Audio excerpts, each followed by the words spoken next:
So our next item is climate and land use change impacts on stormwater runoff in coastal Florida, presented by Dr. Omar Abdul-Aziz of West Virginia University. The purpose of this is to present findings of recent research looking at climate change related rainfall and temperature change effects on stormwater in Southeast Florida as an example of complex inland urban natural basins there. And the connection to the CCMP, same, stormwater. Dr. Abdul-Aziz. Hi, thank you for inviting me and giving this opportunity to talk with you. And I have a heavy voice today because I'm under the weather. I still wanted to share and participate this meeting. So I'll do my best. So please excuse my voice. So the title is Climate and Land Use Change Impacts on Stormwater Runoff in Coastal Florida.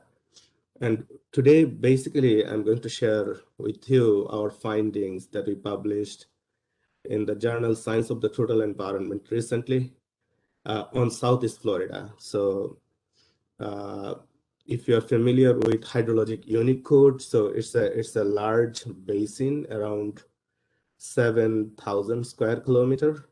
It spans from Florida City through, it includes Miami, Fort Lauderdale, and we go all the way to St. Lucie. So I am an associate professor in Department of Civil and Environmental Engineering at West Virginia University. Now, being in West Virginia, what business I have in Florida, right? So I used to be a professor, assistant professor in Florida International University. I worked there for 4 years. I moved from there in 2015. So that's where I started this work, initially with funding from the state of Florida. I am a part of the Florida Public Hurricane Loss Projection Model, and I'm the PI of inland flooding. But this climate change, land use change, this part is exclusively funded by NSF, and you know why I have to give this disclaimer.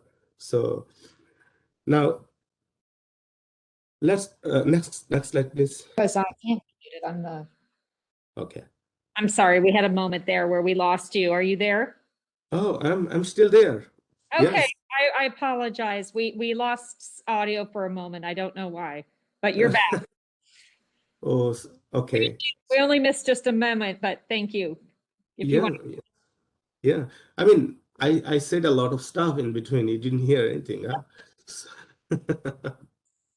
So Jennifer, sorry, do you hear me now? we heard everything on this end. Yeah. Okay. So let me just try to redo a little bit of what I said. I'm Omar Abdul-Aziz, Associate Professor of Civil and Environmental Engineering in West Virginia University. I started this work when I was at the Florida International University. I was an assistant professor there, and I worked from 2011 to 2015. Are you guys hearing me? Jennifer, you're hearing me? Hello? Hello? Yes, we are. Okay.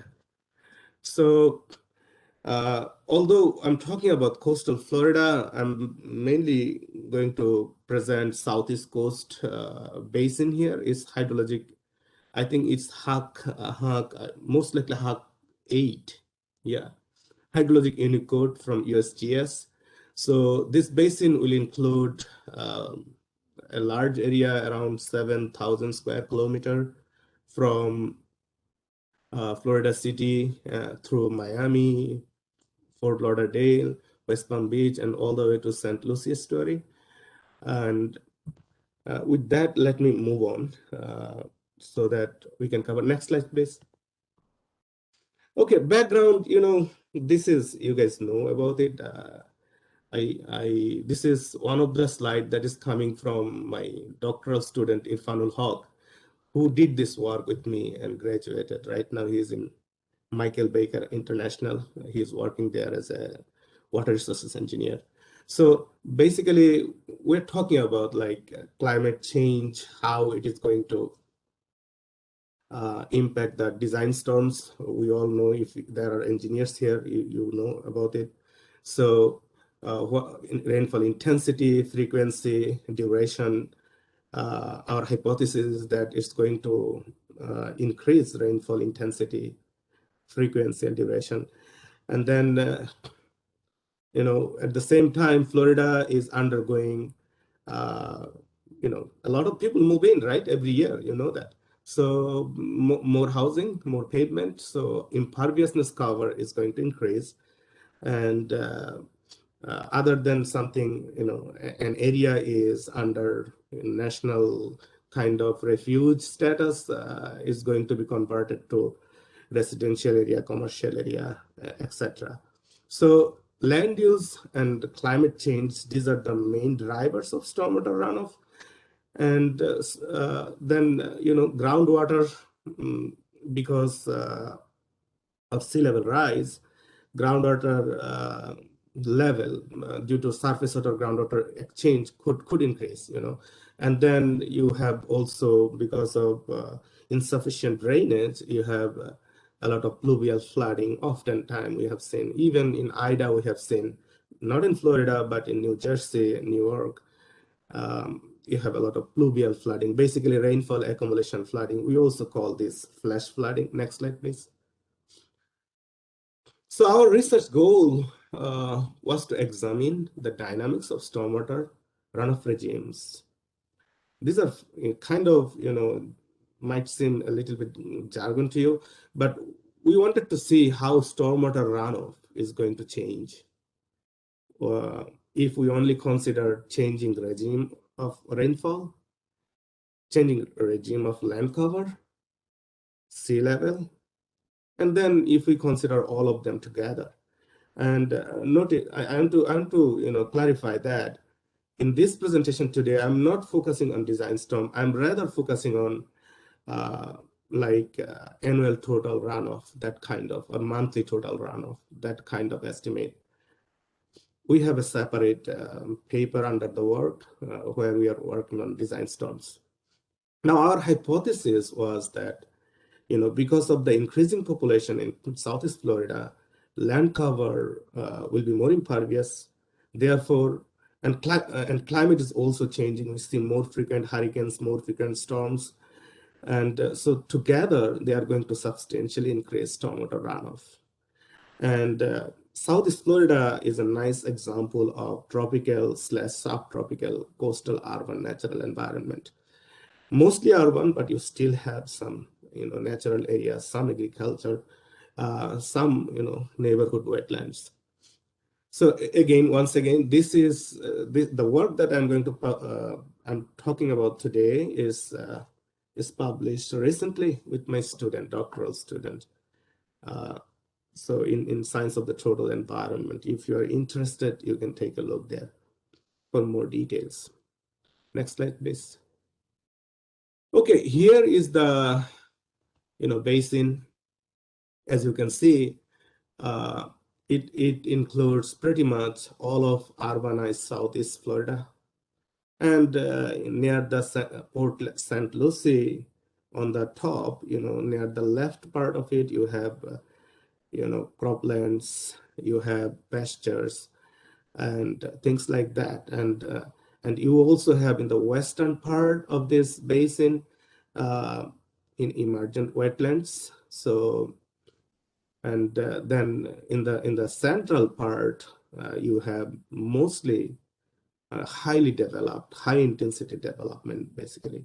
So you have in the lower east, you have city of Miami, and cities like that over there, Hollywood, and then Fort Lauderdale, Boca Raton, West Palm Beach as you go up, and eventually we stop in Fort Pierce.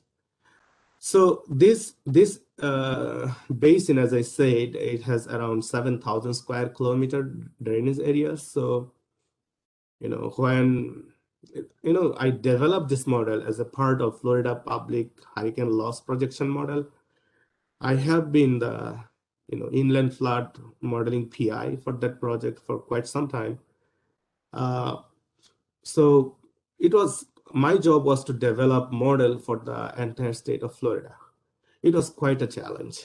Okay, it's like, in my earlier career, I started this. It's a little bit crazy to think to develop model for the entire state of Florida, but you know what? That thing happened.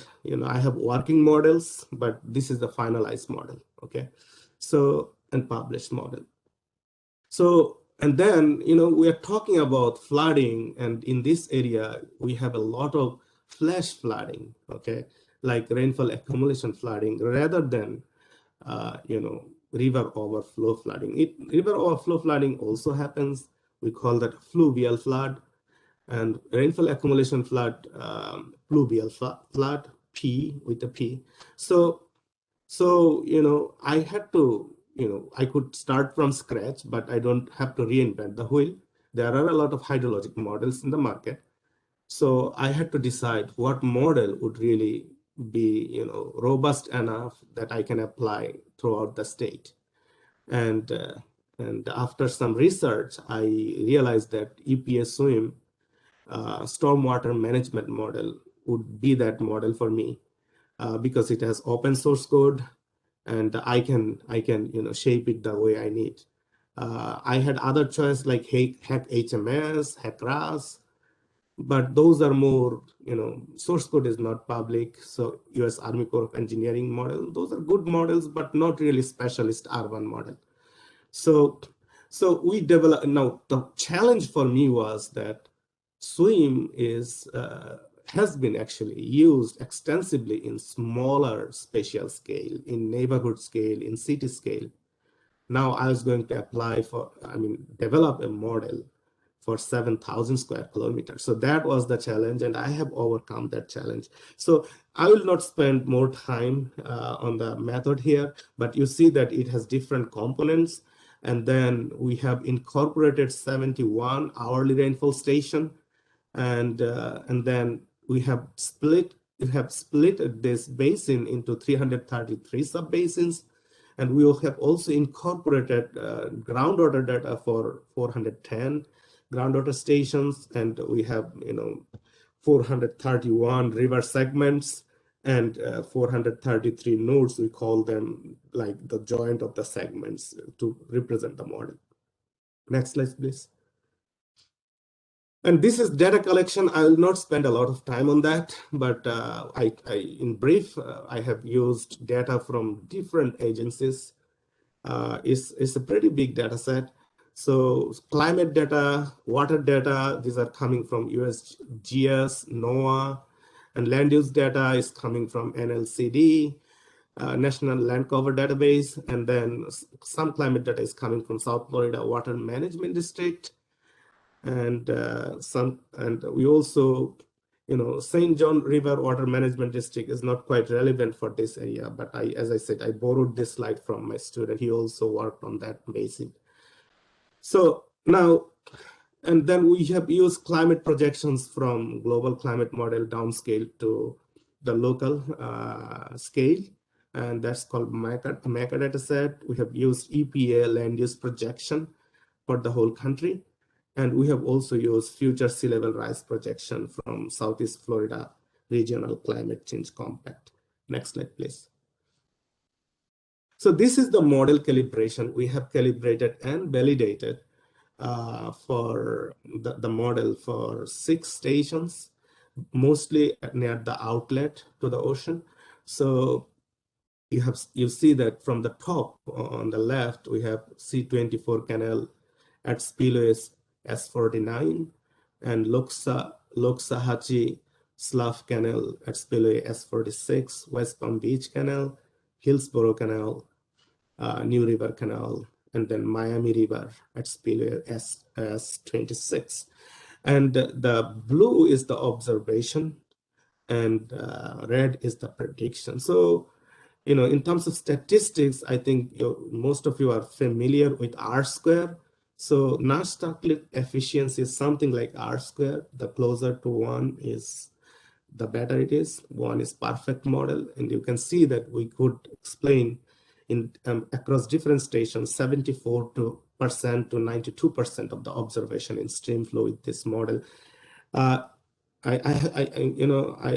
like to share with you that to develop this model, it needed my students and myself at least 5 years.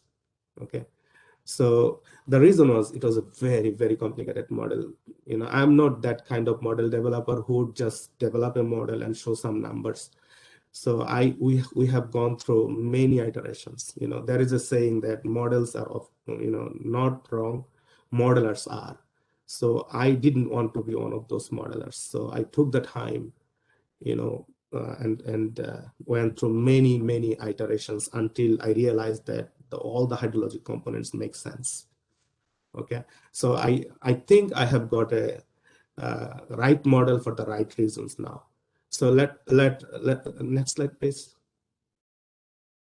Okay, so these are the future stormwater runoff scenarios under a changing climate. And we have considered two scenarios, RCP, representative concentration pathway. That's how they, combine, A1, B, A2, those kind of scenarios, B1. In the past, we used those. So 4.5 is kind of less aggressive scenario of changing climate. RCP 8.5 is a little more aggressive scenario.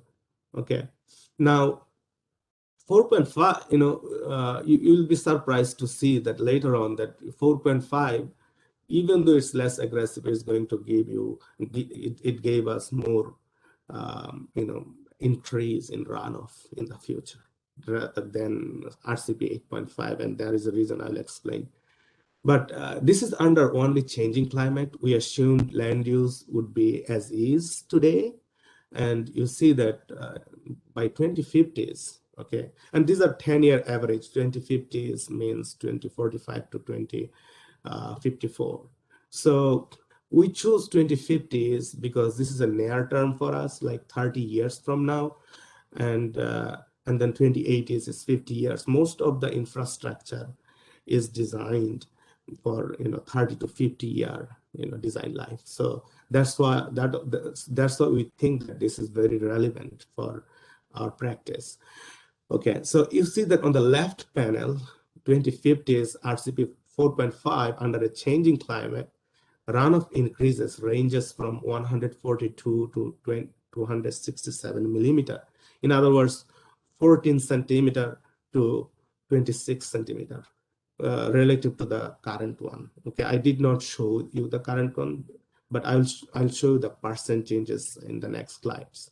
So, spatial mean, this is the range first bullet here. But if we think about, basin average, we see that on an average, it increases from 174 to 407 millimeter. And this range is coming from different scenarios. You see 2050 has the highest range, 4.5. Actually, 2080s 4.5 and 2050s 4.5. These are kind of higher changes scenario under changing climate. And then you see that 2050 is 8.5 and 80 is 8.5 has relatively lower changes. The reason is under the scenario RCP 8.5, we use 2020 global climate model projections. There were more models predicting, decrease. Okay, so when we average them, so on the average ensemble decreased as well. But that means in the scenario 8.5, which is more aggressive scenario, it had more uncertainty across the 20 models. Okay, but in RCP 4.5, they were more in agreement rather than scattered everywhere. Okay, so I want you to take a note here, like from the first two figures in particular, from the left, the higher runoff increases, 24 centimeter to 43 centimeter were noted in the urban centers, mainly Miami, Hollywood, Fort Lauderdale, West Palm Beach, Boca Raton, areas like there. Okay, so this is only climate change, right? Next slide, please. How about, land cover changes? And again, we took this projected land cover changes from EPA dataset, and it had some glitches, so we had to, correct it with spatial interpolation from the nearest neighbor, correct data. So overall, I wanted to show you that land cover change also increases runoff, but not as much as the climate change. Look at the scale of this increase. Okay, here on the spatial mean, you have 7 to 10 percentage point. Okay, from the current percent imperviousness, if what we have at the current stage, the runoff that the model generates, if we run the model with the projected future percent imperviousness, we see that the runoff is going to increase from 70 to 98 millimeter for a 7 to 10 percentage point change in imperviousness. Change means basically increase here. And higher spatial mean runoff increases of 155 to 233 millimeter means 15 centimeter to 23 centimeter. It was again noted around the urban centers in the basin. The reason is, most of the urbanization is happening, it's like expanding. It's not like happening in the middle of nowhere. It is just increasing at the edges. Okay, so therefore urban centers are actually expanding in size rather than a new urban center developing in the middle of nowhere. So next slide, please. But together, when we go look at this, maps here together, this is like, awful red everywhere, with some yellow, which are basically, emergent wetlands or maybe croplands. That's it. But otherwise, here the scale of increase is from runoff increases from 244 to 367 millimeter. And urban centers from the north central to the south central region. Basically, I'm talking about the same region like Miami, Fort Lauderdale, West Palm Beach, Boca Raton. These areas near the center. Look at this. It has an increase of 32 centimeter to around 50 centimeter from the current stormwater budget or stormwater depth that you think. So you'll see that later on that means it's going to double, more than double, but approximately double, okay, than the runoff we have at this point. So at this point means basically 2010. We compared with 2010 and we defined 2010 as 2005 to 2014. So the greater Miami area would experience the highest increases in runoff under all four scenarios. Now, next slide, please. So this is a summary slide for you. So you see that concurrent, like the relative basin runoff increases in the 2050s and 2080s under concurrent climatic and land cover changes are higher than the superimposed runoff increases under standalone changes in climate and land cover. You know what that means? Basically, look at this figure. Okay, you have here four scenarios. Navy blue is 2050s runoff increase under RCP 4.5, which is less aggressive, and then red is 2080s RCP 4.5, and light blue is 2050s RCP 8.5, and dark yellow is 2080s RCP 4.5. As you can see, that runoff is going to increase. This is basin average. Under changing climate is around 80 to 85%. That's the maximum increase. And it happens under RCP 4.5. And by 2050s, we achieve most of the increase. And then later on, the reason is models, climate models become more uncertain beyond 2050s.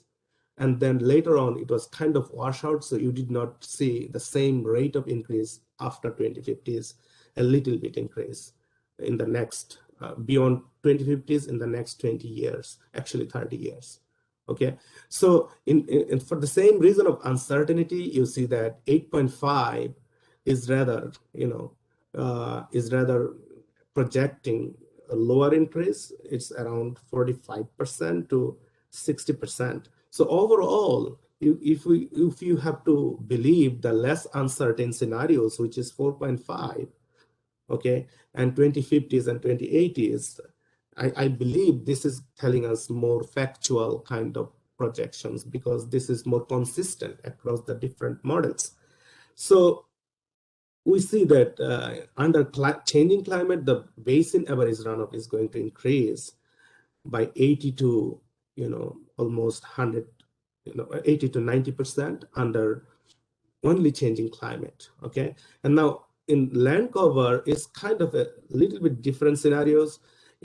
We see that land cover, this is the middle bar charts. We see that 2080s RCP 8.5, these are the more aggressive scenario that shows the highest increase. And in land cover, the EPA data set, they used only one model, climate model, and therefore the uncertainty was not reflected here.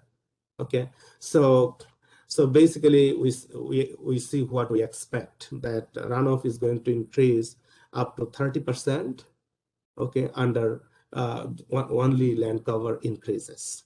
Okay, but when we combine these two, we see that the synergistic means there is like the summation of the two. If we just individually sum from based on this figure percentage points, okay, you see that when we ran the model by forcing the model with changing climate and land cover information, the runoff changes that was synergistically higher than their individual sum. Okay, so it became around 100 to 120%. Again, when we combine the two, because of the less uncertainty in 2050s under RCP 4.5 scenario, this is telling us more factual scenario, more factual kind of information. So overall, it is fair, it is reasonable to assume, to actually conclude that runoff in Southeast Florida, based on the less uncertain models and scenarios, is going to, double than the 2010s by 2050s, and then there will be a little bit more, 20 percentage point more by 2080s. Okay, so most critical future runoff scenarios, near term 30 years is actually 2050s, RCP 4.5, longer terms, which is 50 years, is 2080s RCP 4.5 for this region. Next slide, please. So what are the conclusions? Okay, this quantification of potential runoff increases can be beneficial for planning, design, and management. Overall, stormwater runoff could double by 2050s to 2080s. So climate predominantly drives increases in stormwater runoff in urban areas. Then the land use changes. Now, I did not share with you any map for sea level rise. We also ran that scenario, increased sea level rise, and we saw that it is a minor contributor of increases in stormwater runoff, except for areas adjacent to the coastline. And this is understandable because sea level rise, when sea level increases, canal water level increases. Therefore, canal, the exchange of groundwater and surface water, they are going to, groundwater level will increase. So this is one mechanism of sea level, increased sea level impacting stormwater runoff, because if groundwater level goes up, you have less infiltration capacity, means more runoff. Okay, and there is another mechanism which is like saltwater intrusion, and therefore groundwater level going up, and and you have less infiltration capacity. And interestingly, what we have found that these mechanisms are mainly effective in areas very close to the coastline. But as you go beyond the coastline, it is not going to be a big contributor in stormwater runoff increase. Okay, so now to keep the area livable, okay, I said that it is going to be beneficial from planning, design, and management, and we academic always try to, draw implication like that. But here I want to, give a little more explicit information. Is that what should they do? I know they are doing a lot of stuff, and I hear that they have under-designed by far, okay, in their plan for upgradation. So my recommendation is that upsize the drainage system and should involve a combination of solutions. Add more wetlands. Now I hear that you are talking about wetlands in terms of water quality, but in terms of quantity, I mean, neighborhood wetlands would help in my understanding, okay, to drain the stormwater runoff immediately to the wetland so that it doesn't get flash flooding. Upgrade the existing sewer and canals means if your stormwater runoff doubles, you better double the current size to convey the water, unless you can do some source control, significant source control using wetlands or whatever, and build new structure. I have no doubt that they will have to build new structures to keep them dry. Now, question is, what about best management practices and green engineering stuff?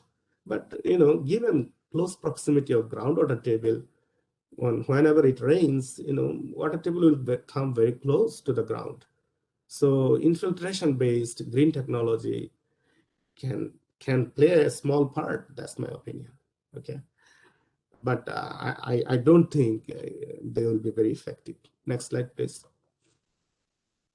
I just wanted to acknowledge National Science Foundation for a grant to me for this work, and also Florida Public Hurricane Loss Projection Model Enhancement Projects, freshwater flooding, given to me. So I want to make this disclaimer, and you know why I'm doing that. So the research on climate, land cover, and sea level change impacts on stormwater runoff was exclusively funded by the NSF. Model development was partially funded by Florida Public Hurricane Loss Model Enhancement Project. I wanted to acknowledge my student, Irfanul Haq, who graduated in fall 2020 with a PhD and did this work with me. He's in Michael Baker International right now. And this is the paper I just wanted to mention again. Next slide, please. Any question? Thank you so much.